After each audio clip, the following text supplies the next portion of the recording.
J'étais en train d'écouter le dernier album de Ninho quand je suis tombé sur un son qui s'appelle Les Diamants de Bokassa, en feat avec Tiakola. Alors au-delà d'être vraiment plutôt mid, le son il fait référence à un scandale politique qui a éclaté entre l'ancien président français Valéry Giscard d'Estaing et le dirigeant centrafricain Jean Bedel Bokassa dans une histoire de détournement de fonds publics qui a impliqué des diamants et surtout qui a fait perdre l'élection présidentielle à Valéry Giscard d'Estaing en 1981.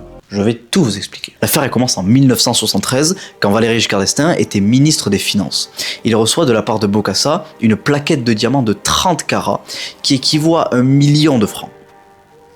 Après que VGE soit devenu président, il a continué à recevoir des plaquettes de diamants de la part de Bokassa, mais il ne l'a dit à personne et il a gardé ces diamants pour lui. Le problème c'est que normalement, quand on est soit ministre, qui plus est des Finances, ou soit président de la République, quand on reçoit un cadeau de la part de notre président, ces cadeaux appartiennent au domaine public.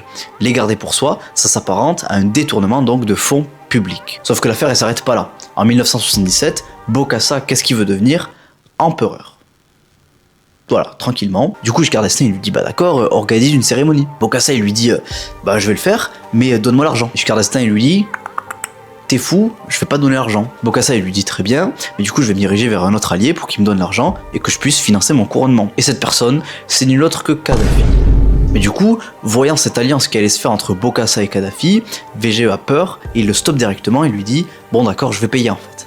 Mais pourquoi Valéry Giscard d'Estaing a accepté de payer le couronnement d'un empereur et dictateur africain? Pour des raisons économiques évidemment, on change pas une équipe qui gagne. La Centrafrique détient énormément d'uranium, et à cette époque, la France entre dans un processus d'industrialisation nucléaire. C'est donc un moyen pour VGE de s'assurer qu'il y ait de l'uranium pour l'industrialisation de la France. Mais c'est pas tout. En janvier et avril 1979, Bokassa réprime violemment des troubles ayant lieu dans la ville de Bangui contre son régime dictatorial.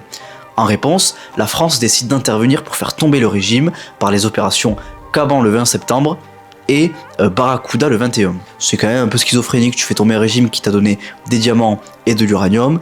Si tu veux, si tu savais que c'était un régime dictatorial dès le début, tu vas pas t'aventurer là-dedans en fait. Mais bon, on va pas se leurrer, on sait que dans ces situations, c'est surtout les inclinations économiques qui prônent sur la raison en fait. Quand l'affaire éclate au grand jour en 1979 par la publication d'un article du Canard enchaîné, VGE nie en bloc. Malheureusement, il y a beaucoup trop de choses qui ont été cachées aux Français et on dit que c'est l'un des facteurs pour lesquels il a perdu l'élection face au petit filou Kémitran aux élections de 1981.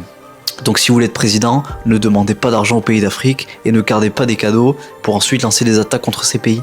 Allez. Au revoir.